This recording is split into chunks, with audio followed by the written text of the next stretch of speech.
With affordable housing in critical shortage and thousands of homeless people sleeping on the streets, Santa Clara County's plan to demolish the old City Hall Annex in San Jose and temporarily convert the space to a parking lot instead of housing has a few people riled up. On Tuesday, the Board of Supervisors is set to vote on approving the master plan for the area, which calls for tearing down the annex and putting in some 170 parking spaces. That plan has a prominent real estate developer and the founder of a major local construction company seeing red.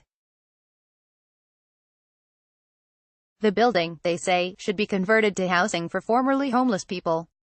In a July letter obtained by the Mercury News, James Salata, the president of San Jose-based Garden City Construction, blasted the county for rejecting a proposal to house more than 100 homeless people without giving it careful consideration.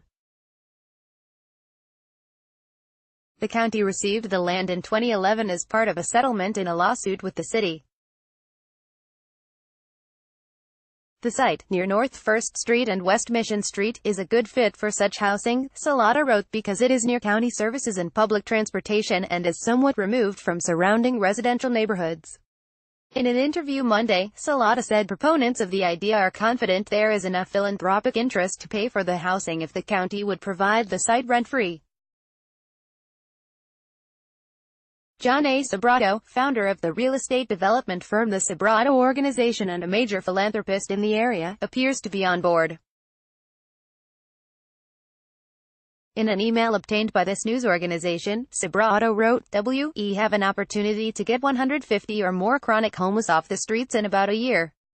While we wait to build new, permanent, supportive housing units with bond money, many more folks will die on San Jose streets." Voters in the county passed a $950 million bond measure in 2016, Measure A, for permanent supportive housing.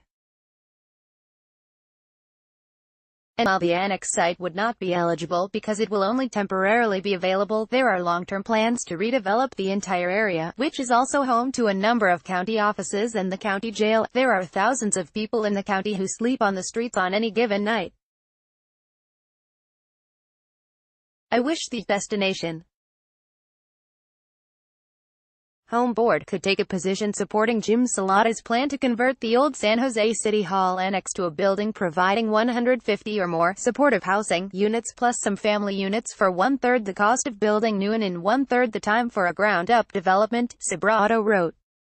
"I am confident we can raise the money for the conversion from the philanthropic community and it won't cost the county anything other than a lease on the building for at least 10 years and save $2 to $3 million in demolition costs plus the costs to build the parking lot when there is underutilized parking nearby," Sobrato continued.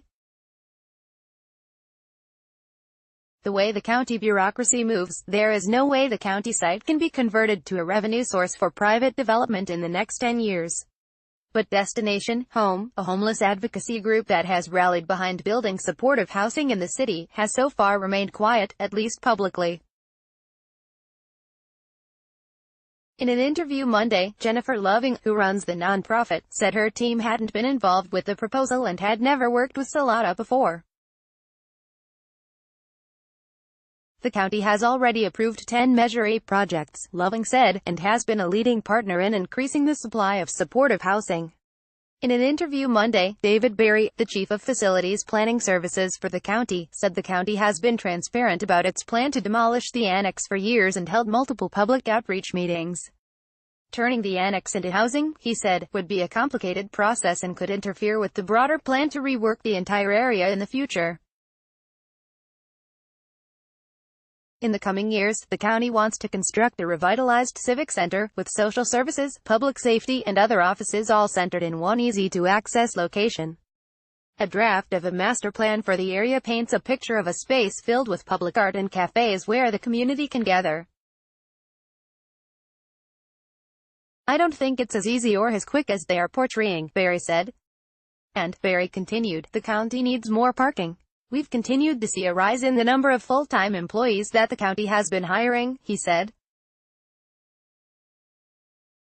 "The county," Berry said, "is open to working with the city to include permanent supportive housing for formerly homeless people as part of an urban village planned for that part of town in the future and has a number of other supportive housing projects in the works."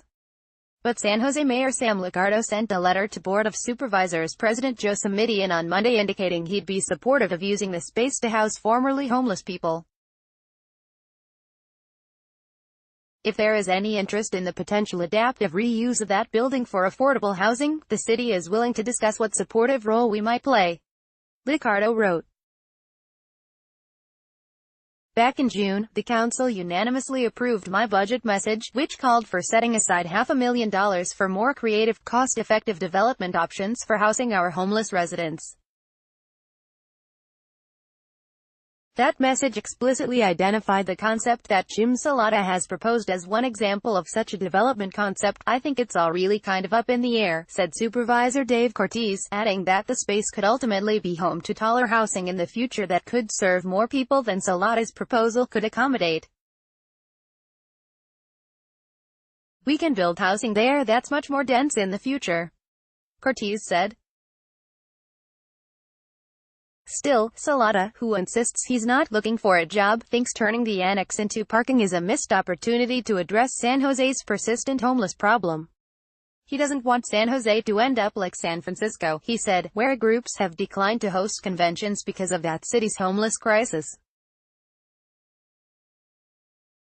It's not about me, Salata said.